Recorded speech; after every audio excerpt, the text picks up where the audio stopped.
गणेशाय नमः। परमब्रह्मात्मने नमः। वेदपुरुषाय नमः। महासरस्वत्यै नमः। श्रीगुरुचरणकमलेभ्यो नमः। वक्रतुण्डमहाकाय सूर्यकोटिसम्प्रभ निर्विघ्नं कुरु देव सर्वकार्येषु सर्वदा।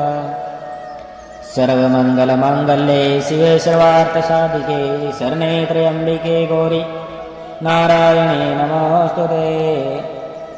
सच्चिदानन्दरूपाय विश्वोपत्यादिहेतवे तापत्रविनाशाय श्रीकृष्णाय वयं नमः। कृष्णाय वासुदेवाय हरे परमात्मने प्रणतक्लेशनाशाय गोविन्दाय नमो नमः।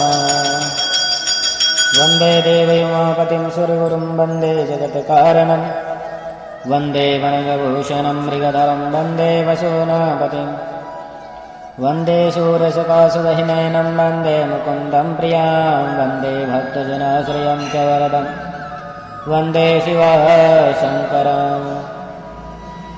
पितरों की तीन मानसी कन्या मैना, धन्या और कलावती के पूर्व जन्म का वृत्तांत तथा सनकादि द्वारा प्राप्त शाप एवं वरदान का वर्णन।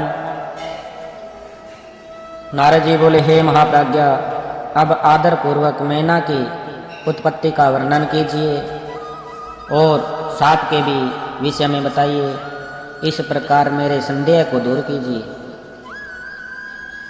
ब्रह्मा जी बोले, हे नारद, आप इन मुनिगणों के साथ विवेक पूर्वक मैना की उत्पत्ति के वृत्तांत को अत्यंत प्रेम पूर्वक सुनिए। मैंने अपने दक्ष नामक जिन पुत्र की चर्चा पहले की थी, उनके यहाँ सृष्टि की कारणभूता 60 कन्याएं उत्पन्न हुई। उन्होंने उन कन्याओं का विवाह श्रेष्ठ कश्यप आदि के साथ किया। हे नारद, यह सारा वृत्तांत आपको विदित ही है। अब प्रस्तुत कथा का स्मरण कीजिए। उन्होंने उनमें से सवधा नामक की कन्या पितरों को दी। उस सवधा से धर्म मूर्ति रूपा सौभाग्यवती 3 कन्याएं उत्पन्न हुई। हे मुनीश्वर, उन कन्याओं के पवित्र सदा विघ्नों का हरण करने वाले तथा महामंगल प्रदान करने वाले नामों को मुझसे सुनिए। सबसे बड़ी कन्या का नाम मैना, मझली कन्या का नाम धन्या तथा अंतिम कन्या का नाम कलावती था। ये सभी कन्याएं पितरों के मन से प्रारब्धभूत हुई थी। ये अयोनिजा कन्याएं लोकाचार के अनुसार सौधा की पुत्रियां कही गई है। इनके पवित्र नामों का उच्चारण करके मनुष्य समस्त कामनाओं को प्राप्त कर लेता है। वे जगत की वंदनिया लोकमाता परमानंद को देने वाली योगिनी रूपा उत्कृष्ट ज्ञान की निधि तथा तीनों लोकों में विचरण करने वाली हुई। हे मुनीश्वर, एक समय की बात है, वे तीनों बहनें भगवान विष्णु के निवास स्थान श्वेत द्वीप में उनके दर्शन के लिए गई। भक्ति पूर्वक विष्णु को प्रणाम तथा उनकी स्तुति करके वे उनकी आज्ञा से वहीं रुक गई। वहां उस समय बहुत बड़ा समाज एकत्रित था। हे मुने, उसी अवसर पर मुझ ब्रह्मा के पुत्र सनकादि सिद्धगण भी वहां गए थे और श्री हरि को प्रणाम कर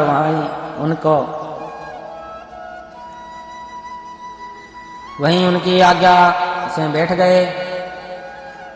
तब सभी लोग सनकादि मुनियों को देखकर वहां बड़े बैठे हुए लोकवंदनीय देवता आदि को प्रणाम करके शीघ्र उठ खड़े हुए। किंतु हे मुने, वे तीनों बहनें परात पर शंकर की माया से मोहित होने के कारण प्रारब्ध से विवश हो नहीं उठी। शिवजी की माया अत्यंत प्रबल है, जो सब लोगों को मोहित करने वाली है। समस्त संसार उसी के अधीन है। वह शिवजी की इच्छा कही गई जाती है। उसी को प्रारब्ध भी कहा जाता है। उसके अनेक नाम हैं, वह शिव जी की इच्छा से ही प्रवृत्त होती है, इसमें संदेह नहीं है।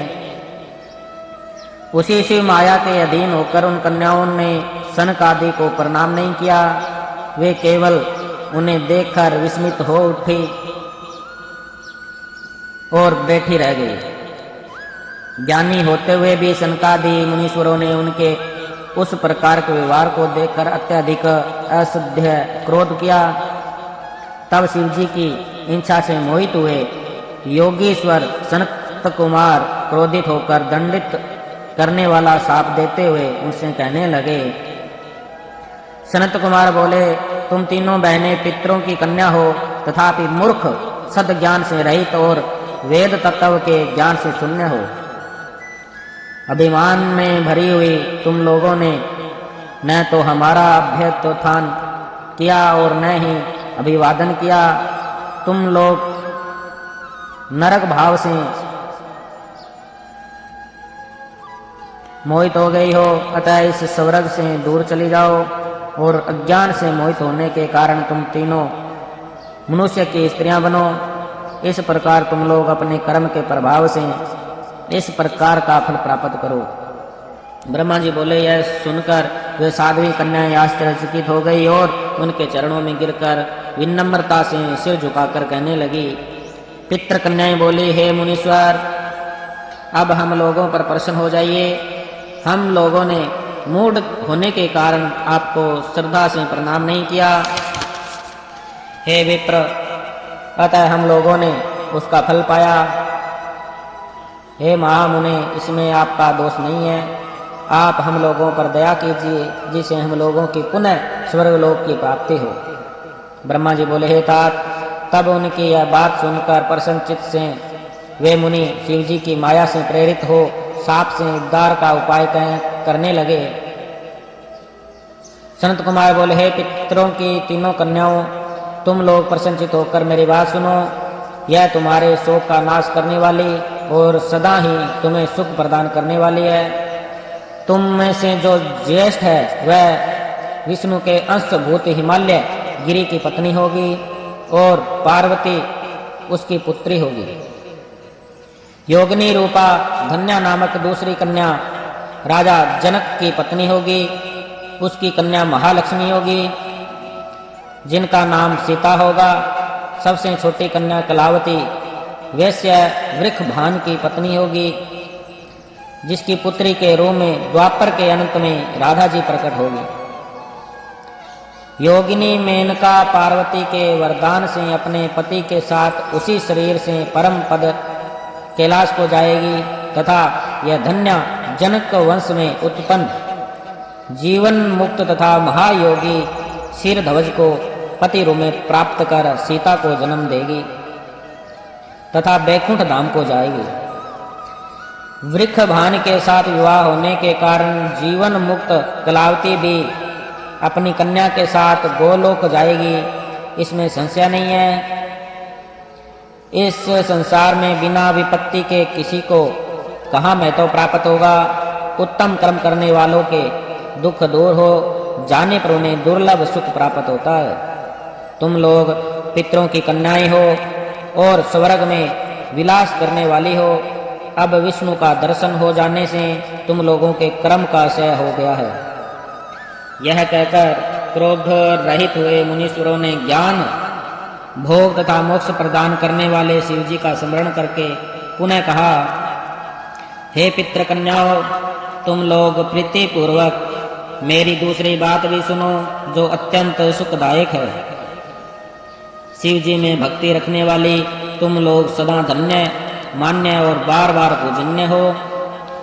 मैना की कन्या जगदम्बिका पार्वती देवी परम कठोर तप कर शिव जी की पत्नी होंगी। धन्या की पुत्री कही गई सीता भगवान राम की पत्नी होगी, जो लौकिक आचार का आश्रय लेकर उनके साथ विहार करेगी। और साक्षात गोलोक वासिनी कलावती की पुत्री राधा अपने गुप्त स्नेह से बंधी हुई श्री कृष्ण की पत्नी होगी। ब्रह्मा जी बोले, इस प्रकार कहकर सबके द्वारा स्तुत वे भगवान सनत कुमार मुनि अपने भाइयों सहित वहीं अंतरहित हो गए। हे तात, पितरों की मानसी कन्याएं वे तीनों बहनें पाप रहित हो सुख पाकर तुरंत अपने धाम को चली गई। बोलिए शंकर भगवान की जय। ओम नमः शिवाय, ओम नमः शिवाय, हर हर भोले नमः शिवाय, नमः शिवाय, ओम नमः शिवाय, हर हर भोले नमः शिवाय। जटाधराय शिव जटाधराय, हर हर भोले नमः शिवाय। गंगाधराय शिव गंगाधराय, हर हर भोले नमः शिवाय। बोलिए शंकर भगवान की जय।